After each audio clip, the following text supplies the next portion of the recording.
Hello students, welcome back to my YouTube channel commerce point MT. I hope you all are well. तो आज हम लोग बात करेंगे इंडियन कॉन्ट्रैक्ट एक्ट 1872 का एक important topic, void agreement versus void contract. तो एग्रीमेंट क्या है पहले जान लेते हैं, उसके बाद हम लोग कॉन्ट्रैक्ट जानेंगे। कॉन्ट्रैक्ट क्या है? एग्रीमेंट मीन्स जब एक पार्टी कोई भी चीज का ऑफर करता है दूसरा पार्टी का, और दूसरा पार्टी जब उस ऑफर को एक्सेप्ट करता है, उसको हम बोलते हैं एग्रीमेंट। उसको हम बोलते हैं एग्रीमेंट। तो जब वो एग्रीमेंट एनफोर्सेबल बाय लॉ होगा, इट मींस जब वो एग्रीमेंट लॉ सपोर्ट करेगा, इट मींस इस एग्रीमेंट के पास सब essential elements of valid contract सब कुछ होगा, उस कॉन्ट्रैक्ट को हम बोलेंगे वैलिड कॉन्ट्रैक्ट और कॉन्ट्रैक्ट। ठीक है। तो अभी आज का हम लोग का टॉपिक है बॉयड एग्रीमेंट क्या है और बॉयड कॉन्ट्रैक्ट क्या है। ठीक है, तो चलो शुरू करते हैं। तो पहले जान लेते हैं what is void. What is the meaning of void? Void का मतलब है डिसमिस। अगर कोई भी कारण, बॉयड का मतलब है डिसमिस, अगर कोई भी कारण किसी चीज का डिसमिसल हो जाता है आइदर बाय लॉ और कोई भी कारण, उसको हम बोलते हैं डिसमिस। ठीक है, डिसमिस हो जाना, इट मींस कैंसिल हो जाना। ठीक है, तो पहले देख लेते हैं व्हाट इज बॉयड एग्रीमेंट। तो नीचे दिखाया गया है, देखिए एक डायग्राम में बॉयड एग्रीमेंट एक साइड में है और बॉयड कॉन्ट्रैक्ट दूसरा साइड में है। ठीक है, आप लोग देख रहे हैं स्क्रीन पे, और बॉयड एग्रीमेंट एक साइड में है। तो what is void agreement? Void agreement वो एग्रीमेंट है जिस एग्रीमेंट में लॉ एनफोर्सेबल नहीं रहता। इट मींस जिस एग्रीमेंट में लॉ सपोर्ट नहीं रहता, इट मींस लॉ सपोर्ट में नहीं रहता है, उसी एग्रीमेंट को हम बोलते हैं बॉयड एग्रीमेंट। मान लीजिए मिस्टर एक्स ने कोई भी सामान मिस्टर वाई को सेल किया, और वो जो सामान था वो चोरी का सामान था। जो मिस्टर ए ने जो सामान बेचा वो चोरी करके लाया था सामान, और उस सामान को मिस्टर वाई को बेचा। तो वो जो ऑब्जेक्ट है उस कॉन्ट्रैक्ट का, वो एग्रीमेंट का, वो एग्रीमेंट का जो ऑब्जेक्ट है वो ऑब्जेक्ट इलीगल है। इट मींस जो चोरी का सामान से आप कोई भी एग्रीमेंट नहीं कर सकते। तो इंडियन कॉन्ट्रैक्ट एक्ट हमें यह बताता है इस एग्रीमेंट को हम लोग मानेंगे void agreement. It means dismiss agreement. ठीक है, तो जो एग्रीमेंट लॉ एनफोर्सेबल में नहीं रहता है, उसी एग्रीमेंट को हम बोलते हैं बॉयड एग्रीमेंट। ठीक है, तो what is valid agreement? Valid agreement वो एग्रीमेंट है जिस एग्रीमेंट को लॉ सपोर्ट करता है। इट मींस इस एग्रीमेंट में एक कॉन्ट्रैक्ट का जितना भी एसेंशियल एलिमेंट्स है, उन सब एसेंशियल एलिमेंट्स उसके पास रहता है, उसको हम बोलते हैं valid agreement. It means which is enforceable by law. हो गया? तो बॉयड एग्रीमेंट हमें समझ में आ गए, it means not enforceable by law. But what is void contract? Void contract क्या है? तो जब एक एग्रीमेंट वैलिड होता है, तो उसको हम लोग दूसरा पोर्शन में, उसमें देखिए बीच में एक पार्टीशन है, तो उस वैलिड एग्रीमेंट को हम लोग ट्रीट करने लग जाते हैं एज ए कॉन्ट्रैक्ट। ठीक है, तो जब इस वैलिड एग्रीमेंट कोई भी कारण परफॉर्मेंस नहीं पूरा होता है, उस एग्रीमेंट को हम बोलते हैं बॉयड कॉन्ट्रैक्ट।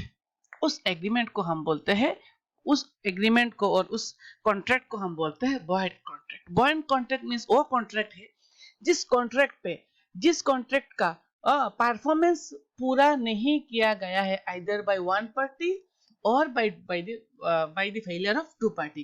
तो कोई भी फेलियर ऑफ पार्टी के कारण उस एग्रीमेंट को, उस कॉन्ट्रैक्ट का जो परफॉर्मेंस पूरा नहीं होता है, उस कॉन्ट्रैक्ट को हम बोलते हैं बॉयड कॉन्ट्रैक्ट। लेकिन बॉयड कॉन्ट्रैक्ट एक वैलिड एग्रीमेंट था। बॉयड कॉन्ट्रैक्ट एक वैलिड एग्रीमेंट था, but due to some unavoidable circumstances, unavoidable situation, उस कॉन्ट्रैक्ट को पूरा नहीं किया गया है, उसी कॉन्ट्रैक्ट को हम बोलते हैं बॉयड कॉन्ट्रैक्ट। मान लीजिए मैंने मेक माई ट्रिप पे एक मेक माई ट्रिप ऐप जो है, ट्रिप बुकिंग ऐप, उसमें एक ट्रिप बुकिंग किया कि मुझे जाना है लंदन। ठीक है, तो लंदन का टिकट मैंने कर लिया है, बट जिस दिन मुझे जाना था उसी दिन फ्लाइट कैंसिल हो गया। कॉन्ट्रैक्ट वो जो एग्रीमेंट मैंने किया था मेक माई ट्रिप के साथ कि मुझे जाना है, मैंने टिकट भी कर लिया था, वो टिकट क्या था, वो इसमें वो एग्रीमेंट था, वो एग्रीमेंट वैलिड एग्रीमेंट था। बट उस एग्रीमेंट को पूरा नहीं किया गया है ड्यू टू सम सिचुएशन, क्योंकि फ्लाइट कैंसिल हो गया है, तो उस समय इट मींस उस समय इट मींस परफॉर्मेंस, जो मेक माई ट्रिप का जो परफॉर्मेंस था, मैंने तो पैसा दे दिया है, लेकिन उनका परफॉर्मेंस था कि मुझे लंदन पे ट्रांसपोर्ट करा करा इट मींस करवा दे, ठीक है, लेकिन कुछ सिचुएशन के कारण उस कॉन्ट्रैक्ट को पूरा नहीं किया गया है, उसी कॉन्ट्रैक्ट को हम बोलते हैं वॉइड कॉन्ट्रैक्ट।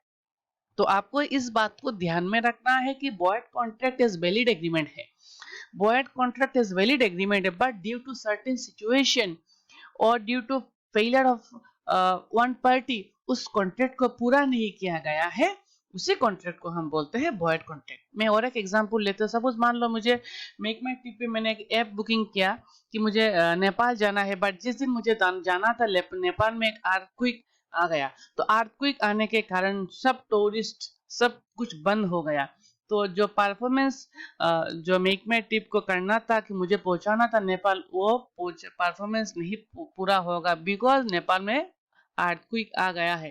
तो उसी टाइम्स मैंने तो अब पैसा दे दिया, लेकिन परफॉर्मेंस तो पूरा दोनों साइड में दोनों साइड को तो होना था, तो उसी कॉन्ट्रैक्ट को हम बोलेंगे वॉइड कॉन्ट्रैक्ट, ठीक है। तो void contracts are valid agreement. तो अभी हम लोग देख लेते हैं the difference between void agreement and void contract. First on the basis of duration. तो वॉइड एग्रीमेंट क्या है? Void agreement void from the beginning to the end. Void जो एग्रीमेंट है, वॉइड एग्रीमेंट क्या है? It's a void from beginning, वो beginning से void है, it means not enforceable by law, because उसमें नो लॉ सपोर्ट नहीं कर रहा है, ठीक है। लेकिन वॉइड कॉन्ट्रैक्ट क्या है? बिगिनिंग में वो वैलिड एग्रीमेंट था, बिगिनिंग में वो वैलिड एग्रीमेंट था, but due to failure of one person और due to impossibility of performance के कारण उस कॉन्ट्रैक्ट को नहीं पूरा किया गया, ठीक है।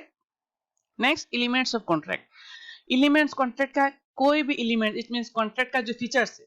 तो in case of void agreement, void agreement में कॉन्ट्रैक्ट का जितना फीचर्स होना चाहिए था, एक कॉन्ट्रैक्ट का कोई भी features, maximum of features void contract में नहीं रहता है, ठीक है। इट मींस एक कॉन्ट्रैक्ट का बहुत सारा फीचर्स रहना चाहिए, intention to create legal relationship, offer and acceptance है, लीगल ऑब्जेक्ट्स वगैरह वगैरह, कैपेसिटी ऑफ द पार्टीज, ये जो मैंने ये जो एक कॉन्ट्रैक्ट का क्या क्या एसेंशियल एलिमेंट्स है, मैंने पिछली वीडियो में डिस्कस किया था, उस वीडियो को आप लोग देख सकते हैं, ठीक है। तो एक वॉइड एग्रीमेंट में कॉन्ट्रैक्ट का एलिमेंट्स जो है जो रहता है, इट मींस कैरेक्टरिस्टिक जो होना चाहिए था, वो सब नहीं रहता है, ठीक है। लेकिन वॉइड कॉन्ट्रैक्ट में एक कॉन्ट्रैक्ट का जो एलिमेंट्स है वो रहता है, because void contract is valid agreement, but कोई भी सिचुएशन के कारण, अनसर्टेनिटी के कारण उस कॉन्ट्रैक्ट को पूरा नहीं किया गया, ठीक है। Okay, next, enforceability. It can not be enforceable, उसको लॉ सपोर्ट नहीं करता है, बट वॉइड कॉन्ट्रैक्ट को लॉ सपोर्ट करता है, ठीक है। थर्ड पार्टी, तो थर्ड पार्टी का लायबिलिटी और थर्ड पार्टी के इन्वॉल्वमेंट, तो वॉइड कॉन्ट्रैक्ट में सॉरी वॉइड एग्रीमेंट में कोई भी थर्ड पार्टी का इन्वॉल्वमेंट जेन्युइनली नहीं रहते, और वॉइड कॉन्ट्रैक्ट में थर्ड पार्टी का जेन्युइनली इन्वॉल्वमेंट रह सकते हैं। It's depend on the contract. Rights and obligation, rights and obligation means duties. तो वॉइड एग्रीमेंट्स में no rights and no obligation, इसमें कोई राइट्स भी नहीं है, कोई ऑब्लिगेशन नहीं है, क्योंकि because it's not enforceable by law, law support भी नहीं कर रहे, तो राइट्स भी नहीं होगा, ऑब्लिगेशंस भी नहीं होगा। But in case of void contract rights भी है, ऑब्लिगेशंस भी है, ठीक है। मैंने मेक माई ट्रिप पे बुकिंग किया था, मुझे राइट से मुझे जो पैसा बुकिंग करने में दिया वो परफॉर्मेंस वो उसे करना था, लेकिन अभी तो नहीं हो रहा है ट्रिप, तो उसको मुझे पैसा वापस करना होगा, ठीक है। It's an obligation for another party, ठीक है। तो आई hope you have understood the distinguish between the void agreements and the void contract. फिर से मैं रिपीट करता हूँ, वॉइड एग्रीमेंट्स क्या है? वॉइड एग्रीमेंट वो एग्रीमेंट है जिस एग्रीमेंट को लॉ सपोर्ट नहीं करता है, ठीक है। तो वॉइड कॉन्ट्रैक्ट क्या है? वॉइड कॉन्ट्रैक्ट जिस एग्रीमेंट को लॉ सपोर्ट करता है। वॉइड कॉन्ट्रैक्ट क्या है? जिस एग्रीमेंट को लॉ सपोर्ट करता है, लेकिन कोई अनसर्टेनिटी के कारण और कोई पार्टी के फेलियर के कारण उस कॉन्ट्रैक्ट को पूरा नहीं कर सके, उसी कॉन्ट्रैक्ट को हम बोलते हैं वॉइड कॉन्ट्रैक्ट। और एक मैं एग्जांपल लेता हूँ, सपोज मान लो मैंने किसी के साथ कॉन्ट्रैक्ट किया कि मैं अपना बाइक को सेल करूंगा, ठीक है। जिस सेल करने का पहला दिन मेरा बाइक चोरी हो जाता है अनफॉर्चुनेटली, तो ये आप बोलिए, अभी उसने तो पैसा मुझे दे दिया सपोज मान लीजिए, लेकिन अभी मेरा परफॉर्मेंस में पूरा कर पाऊंगा क्या? एब्सोल्युटली नहीं कर पाऊंगा, बिकॉज मेरा बाइक भी नहीं है अभी, ठीक है, लेकिन जो कॉन्ट्रैक्ट था वो कॉन्ट्रैक्ट वैलिड, जो एग्रीमेंट था वो एग्रीमेंट तो वैलिड एग्रीमेंट था, ठीक है, क्योंकि मेरा बाइक चोरी का नहीं है, रियल है, जेन्यून है, intention to create legal relationship भी है, ठीक है, but due to some failure of one person उस परफॉर्मेंस को पूरा नहीं कर सके, उसी कॉन्ट्रैक्ट को हम बोलते हैं वॉइड कॉन्ट्रैक्ट, ठीक है। तो I hope you have understood, and don't forget to subscribe my channel, and thank you so much. Okay, bye.